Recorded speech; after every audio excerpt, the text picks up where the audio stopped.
What's happening, everyone? It's Instructor J with Guardian Training Consulting, and I wanted to take this opportunity to talk about a subject that I've been getting a lot of questions on, and we've actually been doing a lot of classes on virtually through Zoom and stuff like that. So I wanted to take this opportunity to kind of talk about it, and I wanted to kind of explain kind of what we're doing. I want to make sure that I'm good here. Kind of explain everything and go from there. So first things first. The question that I get is I just bought a gun. There's so many people out there right now that have bought guns.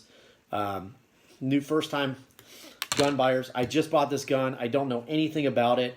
I haven't even taken it out of the box.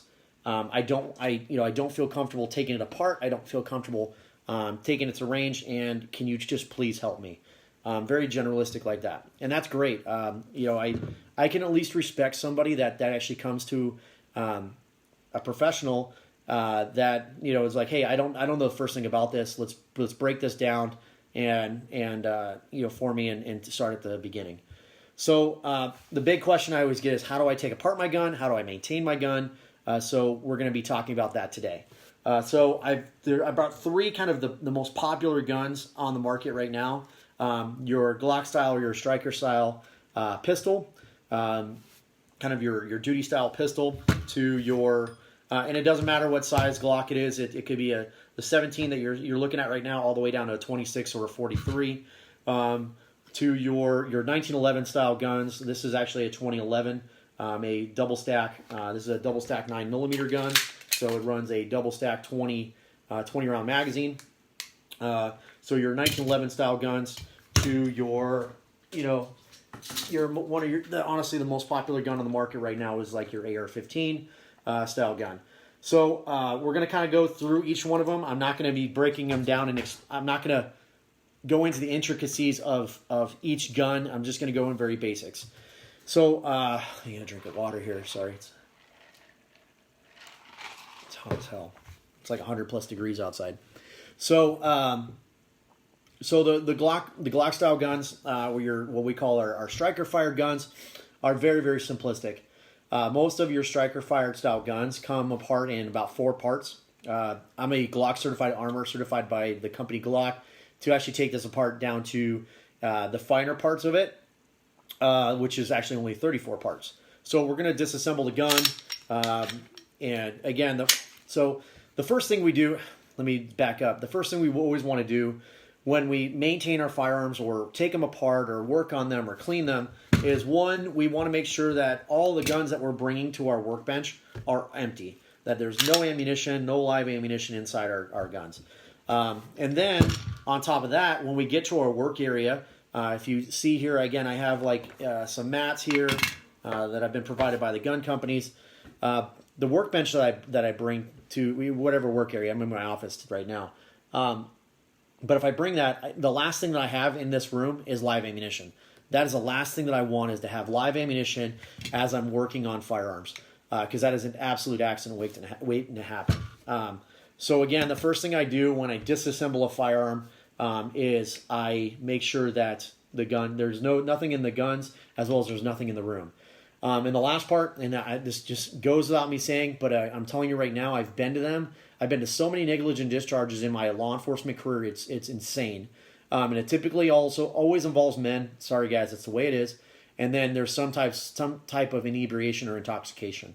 The last thing that you want to be having in your blood system is either drugs or alcohol that's impairing your judgment. Can't go without saying it, because the last thing you want to do is have an impaired judgment with something that can potentially take your life or the life of somebody else. Okay, so we're going to disassemble the Glock. Okay, very easy to take apart. So comes in 4 parts. You have your slide right here, your recoil spring, a double recoil captured recoil spring. You have your barrel assembly, and then you have your frame assembly. So first things first, when I talk about the slide, and the reason I call it the slide is this is the part that actually slides back and forth. Yes, it was designed by men, and we're not really that haven't had that much ingenuity. So the important parts that you want to clean. So what I use for cleaners that work really, really well is any kind of like CLP. Clean, lubricate, protect. This is what I use in the military. This is Safariland. It's kind of the same formula. I'm not a fan of the powder cleaner or bore cleaner that actually dries out the gun. I'm not a fan of that. I've used them in the past, and they're a pain in the butt to deal with because they dry out the gun, and then you have to restart over. This actually cleans, lubricates, and protects as it goes. It is an aerosol, so it's a high-velocity spray.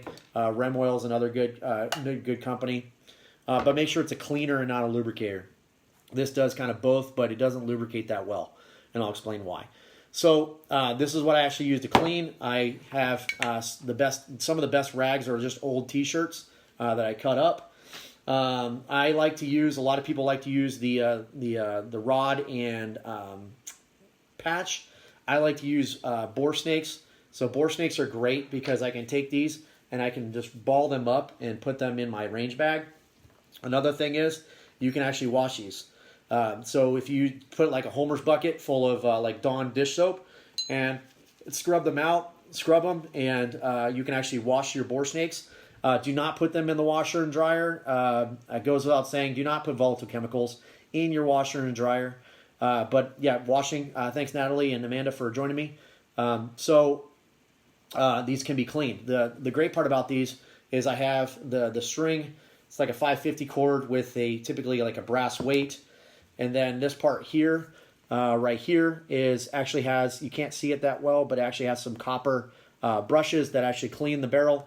And then this part right here actually just scrubs out the barrel. Works really, really, really well. Kind of that one house kind of thing. So when we talk about the slide, again, a lot of guns that I work on in the law enforcement world, and I'm going to call out the cops right now. You guys, me included, I've been notorious for not cleaning my guns, not taking care of my guns, and just the weirdest stuff pops out of your guns. Because again, it's not as much as the shooting, it is the daily carrying of the firearm in an open style duty holster, and haboobs and dust and dirt and grime and crap gets into the gun, and then it just gums it up.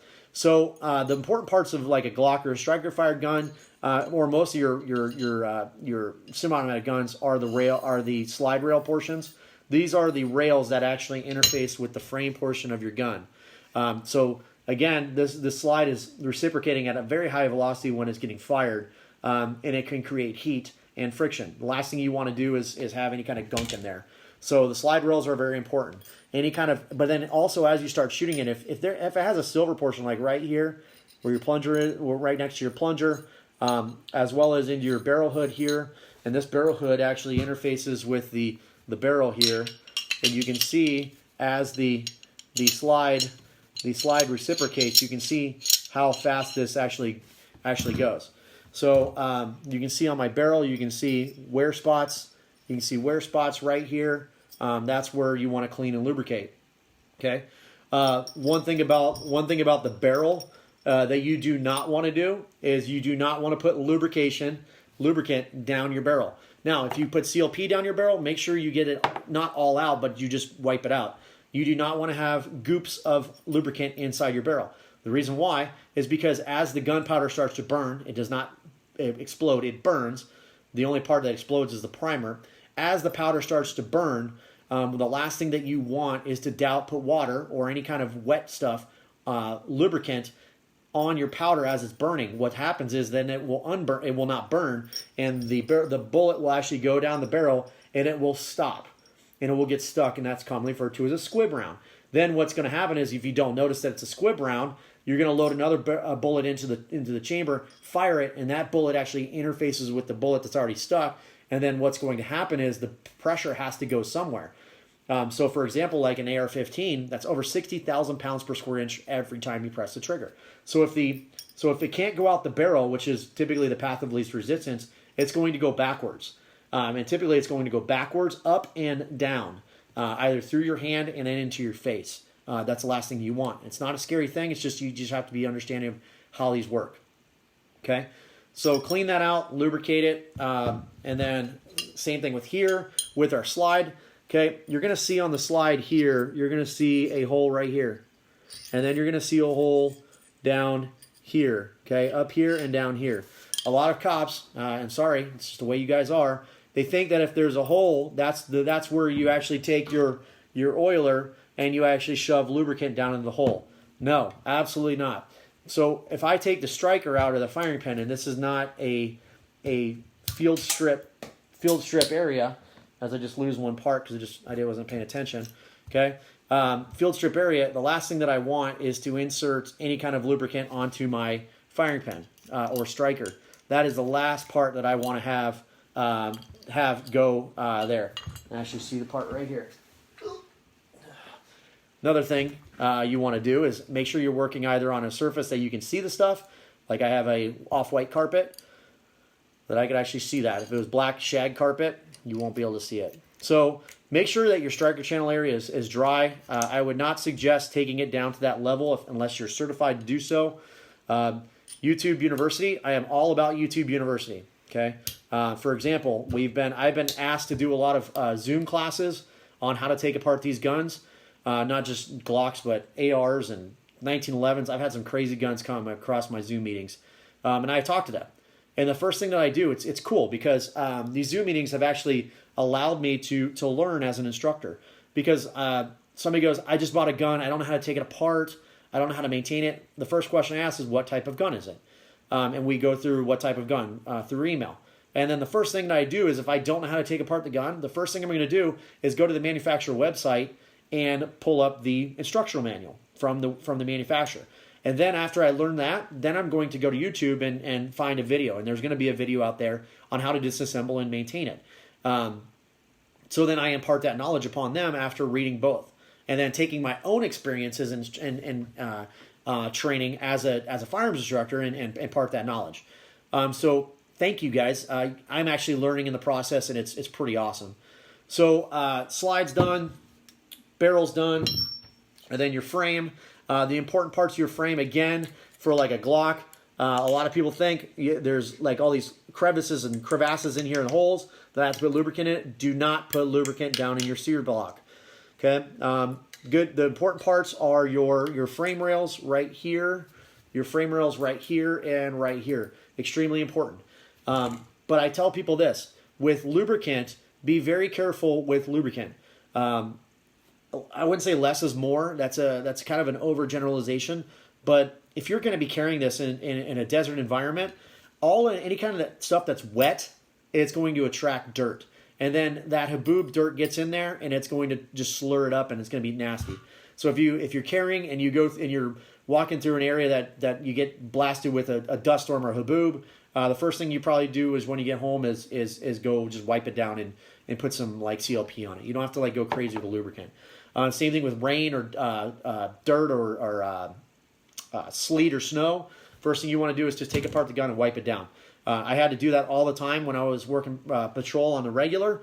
I'd be directing traffic in a dust storm, get blasted with a dust storm. The first thing that I do when I get home is I take my gun out of my holster and I actually take the gun apart, and you will be surprised all the dirt and crap that gets in there, and it didn't involve shooting. Okay, so that's your Glock. Super simple to take apart, super simple to maintain. I'm going to tell you right now, when it comes to your Glocks or any kind of duty-rated pistol, striker fired style pistol, and Natalie's probably going to hate me for saying this because I had to talk to her about it. These do not need to be white glove cleaned. They do not need to be inspected with a white glove. Okay, they need to be clean. They need to be lubricated, but they don't need to be white glove clean and every single crevice taken apart. It's not necessary. Okay, that's with an AR-15 and that. Now we'll get to the more complicated system. You're like your 1911. Okay, let me turn on my light. It's getting a little dark in here. There we go. Okay, so the 1911 or your 2011. So this is a 2011, which is a double stack 9mm 20 rounds. They are becoming more popular in the law enforcement world. For example, STI is now called Staccato. Staccato has been picked up by the U.S. Marshal Service, the Texas Rangers, the Texas DPS, and more organizations are picking it up. In 1911s has been the kind of the powerhouse for over 100 years. Okay, so full disclosure on a 2011 or 1911, they are great shooting guns. They are the Ferrari race cars of guns. There is nothing, in my opinion, that shoots faster, flatter, and more accurate than a 1911 or a 2011. Okay, there's hardly any guns out there that have the trigger that a 1911 has, which is straight into the rear, and it's super light and it's super crisp. Like this gun is the best way of explaining this. Like this gun, again, this is my Ferrari race car. It's like a laser gun. It's pretty damn cheating. If I shoot any kind of drill with it, it's pretty cheating. You'll notice the tolerances on it. There's no left or right movement, and there's no up and down movement. The only movement of the slide is straight back. So the tolerances are a lot tighter. So as the tolerances get tighter, you have to maintain these guns a lot more. So I don't. Again, I'm not going to say that they have to be white glove clean, but they have to be the cleaning proficiency has to be higher with these guns. A lot of people want to own these guns because they're easy to shoot, but they are not easy to maintain. I'm going to show you how to take apart. Again, I'm not going to teach you how to do it. I'm just going to show you how much longer this takes to take it apart properly versus a Glock. So you're going to need tools to take apart this gun here. So I'm going to take the light off. Okay, lights off. One more check. Make sure the gun's unloaded. Okay. All right. So now I'm going to take my bearing block. It actually has my bushing wrench in here. And then I'm going to... So now you have to be very careful because if you've ever owned a 1911 or known somebody who's owned a 1911, this recoil spring and bushing cap are actually under spring tension. And if you put your face in this, it's going to shoot you in the face with a whole lot of spring tension. All right, so we're not done yet. So now we've got to lock the slide to the rear to your takedown notch, which the takedown notch is right there. Take my pen, punch out the slide stop. Slide stop comes out. We're already at 3 pieces. Then I can pull my slide off. My 4th piece is my full-length recoil guide. Then I'm going to rotate my bushing almost 180 degrees where it was at. Take the takedown, pull out recoil bushing. That's 1, 2, 3, 4. That's 5 parts. 6 parts with the frame. Then my link is up. My linkage is up. I'm gonna rotate it down, and then I'm gonna slide my barrel out the front of my slide. Okay. So when I take everything apart, I'm gonna have 8 parts. 8 parts. So I've just doubled my parts. And then on top of that, if I start taking, for example, all the guts out of your frame, your sear, your disconnector, your hammer, grip safety with your beaver tail, your 2 ambidextrous safeties, magazine release, and mainspring and mainspring housing, and your trigger, you can see how everything's starting to multiply. And then your extractor and your firing pin and your firing pin cap, how everything's just multiplying from there. So, as I said before, your 1911 or 2011 guns are Ferrari race cars. These do need to be maintained a lot more, and there are more moving parts because, again, it's well over 100 years old. So the big parts of a 2011 or a 1911 are these cracks right here, these grooves right here. So what these grooves are actually the locking lugs that actually interface on the barrel. That's actually what locks. You will see here in a minute, once I can get this, if I put my barrel back in, you will see, let me flip it around so you can see the ejection port. So it's not all the way back, and then you can see right there it locks up. Like that last, hold on. There we go. So as it comes up, you can hear it kind of snap right there. And what's happening is those two locking lugs are actually engaging together. Okay. So clean and lubricate your locking lugs on the top of your 2011 or 1911 frame. Clean and lubricate the entire barrel. Clean and lubricate. Make sure these parts are clean right here. Your locking lugs, as well as the a big part that so you can see how steep that feed ramp is right here. That feed ramp on your 2011s, your 1911s are extremely steep. So actually the front of the bullet actually hits this at a very, very steep angle. So you want to make sure that your feed ramp is clean, because I've seen a lot of bullets actually hit the feed ramp and they just stop. As they're trying to go forward and feed, it just stops. And it doesn't actually slide into the barrel. So you actually want, into the chamber, sorry. You want to keep this clean, and again, you don't have to polish it. You just want to make sure it's clean. Okay. Cleaning supplies, again, we already talked about the bore snakes, the cleaning. A great tool to have is your, like, a nylon brush. Okay. It can be a specialty nylon brush like this, or you can be an old toothbrush, and make sure you get the toothpaste off. And then I also would not suggest brushing your teeth with the same brush that you use to clean your firearms. Okay. Usually that's a self-correcting matter. Usually I have to tell my Marines that, because they also eat crayons. I love you guys. Just as an Air Force guy, I have to give you shit. So the next one is like a copper brush or a metal brush. I suggest having a copper or brass brush. Do not, I repeat, do not, and I can't say this with that much more fervent, do not have a stainless steel brush. Understand, and it's not I'm not going to a Moore's hardness aspect, but you do not want to be scrubbing steel with the same potential hardness of the steel of your brush. What's going to happen is actually you're going to start pitting your guns, and you're actually going to be rubbing off the finish. And that's not as much from a pretty gun standard, because if you actually see these guns up close, they are beat the hell up. As I always say, do not buy a gun from a firearms instructor, because we beat the crap out of our guns. But what we're saying is you do not want to rub the finish off, because what that does is the finish is the protectant of the gun, and then you'll actually create parts that are susceptible to rust, and then once it starts flaking, then it can actually just continue flaking off, kind of like paint on a car. So clean that. Again, I repeat, do not put lubrication into your breech face down your firing pin hole. Make sure everything's clean, lubricated.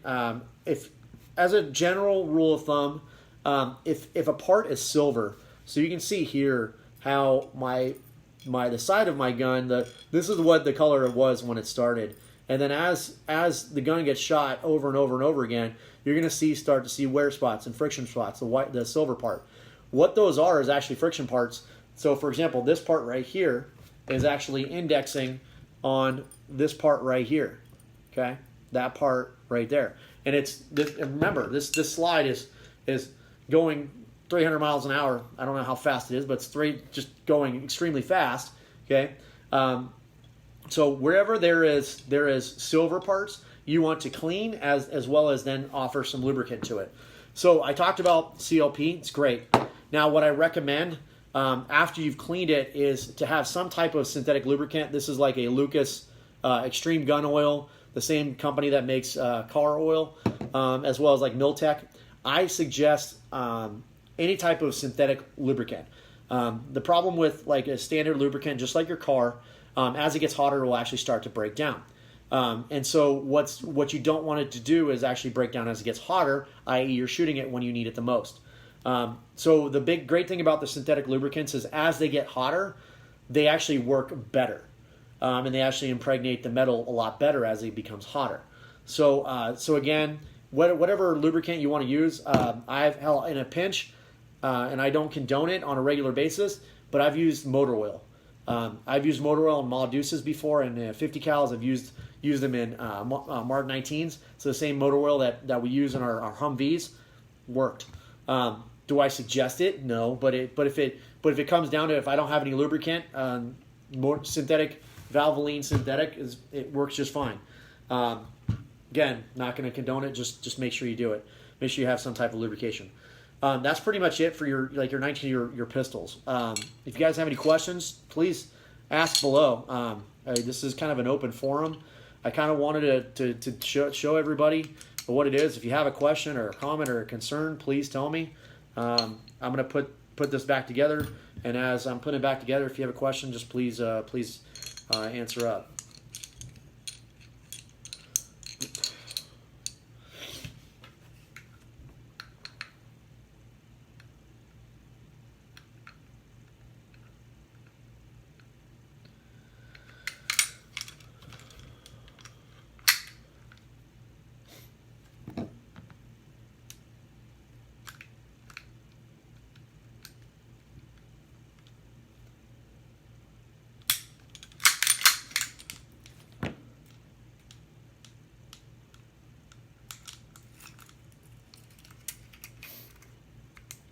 Okay, we're almost done here with this, taking this apart.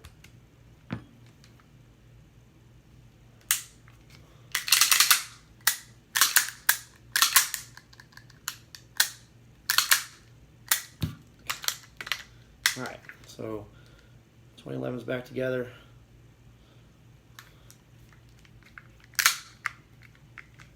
All right, so we talked about the Glock, talked about like your 1911 or your 2011.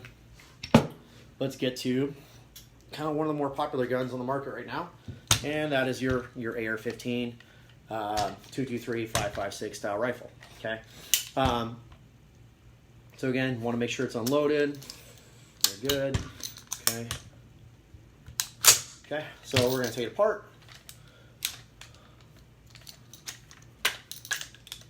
Pull off your pivot pin or your takedown pin, pivot on the pivot pin. I'm actually going to take down my takedown pin as well. Okay, so more vital areas for your AR-15. So we're going to talk about your upper receiver. Okay, really critical parts. Obviously, the barrel you want to clean. But again, the same thing goes with your barrel. Just clean it. You don't need to put lubricant and gum it all up. So the important parts of your upper are right in here, right in there is in your actually chamber area. You can see the star pattern in there. The star pattern in here is vitally important. That actually indexes the female part indexes. On the male lugs here. Okay, so you want to have that clean and lubricated in there. It is a bear. I like to use like this big nylon brush and actually shove that down in there and clean that out. Okay, so that's important. We talked about that. Do not, I repeat, do not. This is your gas tube in here. A lot of people think, again, this gas tube that's in here, I've got to put something in it and clean it. No, don't do that. Another vital area you can see in here. You can see in here how much silver there is in here. So this part right here, right before your half moon, this half moon actually indexes on your cam bolt. And then right behind it, that's a silver part right here. This gun right here has about 50,000 rounds through it, 50,000 rounds. You can see the silver part down on the bottom where your charging handle indexes. And then any parts right about here also. So any part that's silver, you want to, again, clean and lubricate. Okay, but again, do not over lubricate. Then your bolt carrier group. So I'm going to take apart our bolt carrier group. Kind of talk about that. Kind of cheating with the punch, but it works. Just helps me, saves me time. So when it comes down to your bolt carrier group, okay, this is your bolt carrier. So your bolt is, a lot of people really get, especially in the military, get asked up about this area right here, the backside of your bolt. If it has crustiness to it, you got to scrape it off. Nothing here interfaces with anything. Same thing with the gas rings. You got to make sure the gas rings don't line up. No, that couldn't be further from the truth. If they're lined up, it's absolutely okay. An important part that needs to be clean and lubricated is this part right here. You can see the actual ring here. That actually interfaces with the inside of your bolt carrier group right here. Okay, so and then also clean and lubricate your lugs, and then also your extractor. The bolt carrier group. Okay, anything that has a rub spot. So for example, your cam pin actually in here. This is your cam pin. You can see how much rub there is. There is quite a bit of rub. So make sure you clean and lubricate the actual cam pin, and then clean and lubricate not only in the front of your bolt carrier group, okay, as well as in the cam pin area, because there's a lot of friction there. Okay, clean your firing pin. You don't need to lubricate and go crazy with that. Firing pin, retaining pin. Make sure you don't lose that. You'd be up shit creek without a paddle. Okay.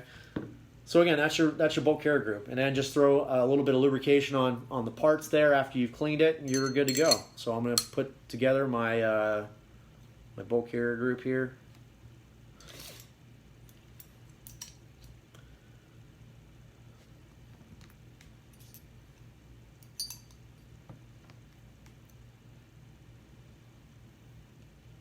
Okay, bolt carrier groups together. Okay, so then Your charging handle, clean your charging handle, because this front part of your charging handle gets extremely dirty. Because if you think about it, the gas is coming backwards, index is on your gas key, and this little ledge right there, actually indexes onto the charging handle, and that's actually the part that indexes. Actually, you can pull back the bolt with the charging handle. So this part gets extremely dirty. This part gets extremely dirty. Make sure you clean it off. I actually just throw a very small amount of lubrication on the charging handle because it does rub against the inside of your receiver. So you can do that. Again, it gets exceptionally dirty. Put it all back together. Oop. There we go. Okay. Lower receiver. So do not, and I repeat, do not put any lubrication inside your magazine well. Your magazine well indexes with your magazine, and your magazines, let's just talk about cleaning magazines.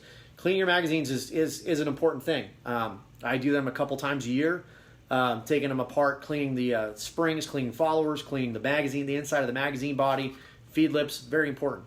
But you do not, and I repeat, do not put any lubrication or any kind of solvent inside your magazines. You do not want your magazines wet, you want them dry.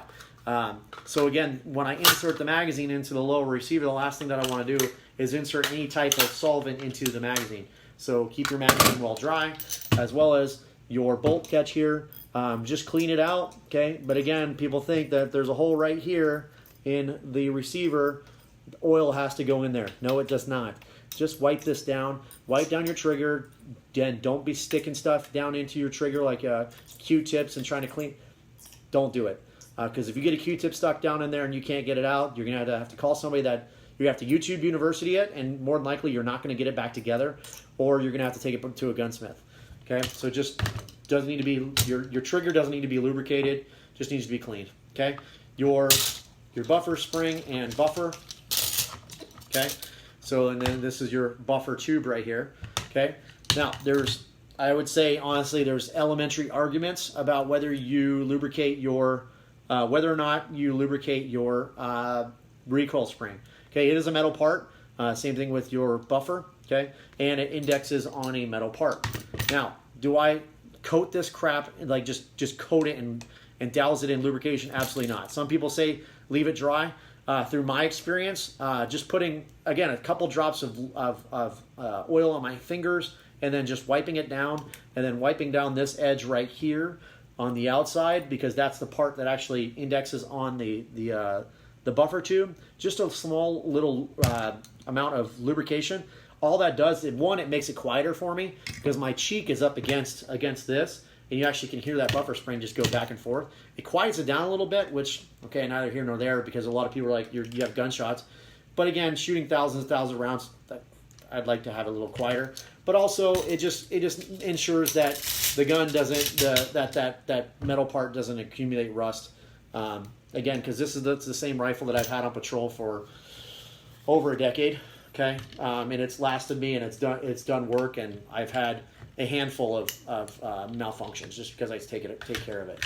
Okay, so that's the AR-15. It's a super simple. Again, once you get to know the AR-15, it's a super simple thing to take apart and maintain. First time that's doing it, it can be daunting. So I would suggest, again, if it's your first time running an AR-15 platform or maintaining them, just get some help. Again, so that's kind of everything. That's just in a nutshell. Firearms maintenance and cleaning. You didn't really go into detail, but just wanted to give you an overview of maintenance and kind of disassembly and maintenance of most of the most popular guns.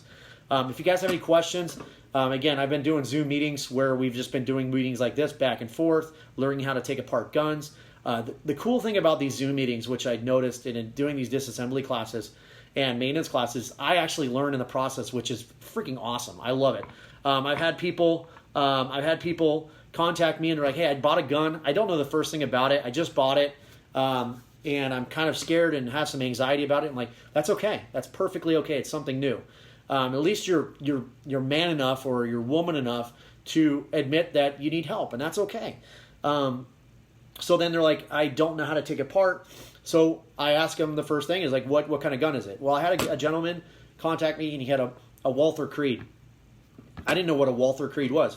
I know the company Walther, but I didn't know what a Walther Creed was. So went on the website, researched the Walther Creed, and then went on YouTube and found out that it operates very similar to a Glock, but it takes apart very similar to a Sig Sauer. So I actually didn't have a Walther Creed. I actually brought one of my Sigs out and brought the Glock out, and then we actually went through it and took it apart, learned the different parts, maintaining it, cleaning it, and all of that. And then we're gonna be shooting his Walther Creed here very soon. So he actually signed up for 2 hours. He did a 1 hour takedown, and then we're going to be doing a 1 hour live fire session, private. So that I learned in the process, which is just bomber. If your instructor is not learning new things and they're not trying to improve themselves in any way, then find another instructor. Just do that. So then we're doing that. It's 1 hour. We can just do a 1 hour maintenance class over Zoom and get you a little more confident on how to take apart your gun and maintain it and clean it, and teach you how to take it apart. That's the goal, and then teach you how to clean and lubricate and use the parts to take it apart. Then we also, so not only that, we've done that, but we're doing private lessons as well. A couple private lessons here and there, one-on-one, trying to maintain our social distance as best as possible. But firearms, Trump, regardless, love or hate him, he has actually said that it's essential, ranges and as well as firearm stores. So we're doing that. But then also we're doing the virtual CCW, our Arizona Concealed Carry class, completely virtual. So it's the first part is the videos and the PowerPoint. And then the second part would be, that's where the knowledge transfer happens. And the second part is a Zoom meeting with me or Karen, and we actually do a review of the lesson and then a Q&A portion and actually talk about that. And then the last part is we do a bleeding control class that's actually gained a lot of popularity, learning how to apply tourniquets and save somebody's life through bleeding control. So if you guys have any questions, contact me, Instagram, Facebook, email. My email is j@gtctrain.org, or just go to our website, www.gtctrain.org, and learn something new. Hey guys, do something positive. Be safe. We're almost through this. I think we're almost over the hump. We're going to get there. Do something positive for somebody. Go out and make a difference, at least one small thing in this world. And have a great day. I'm going to try to do more of these as much as I can with schedule that we're dealing with right now. And have a great one, guys. Be safe.